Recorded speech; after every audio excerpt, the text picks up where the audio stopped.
રદ કરવા એમ કહેવાય છે છોકરીઓના હાથની માથેથી જેથી માં ભગવતી ઉતર્યા તેથી એક પગથિયા માતાજી જગવા સુવાડા મૂકી સોગની એ પગથિયા મને ઉતરવા કટ મને પગથિયા ઉતરવા અને પૃથ્વી માથે માં ભગવતી જે ભેળવા ભગવતી માં ચામુંડાએ જેથી પગ મેળવ્યો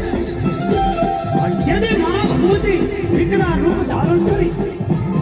તેથી પૃથ્વી માથે પગ મેળવ્યો અને પગ મેળવતા એ માં જગવા એ પાતાળની મારી પાસે શેષ નાગની જેવી નાયક કુટુંબા બની જાય અને તેથી અમારા મનોભોગી શું કરતી હોય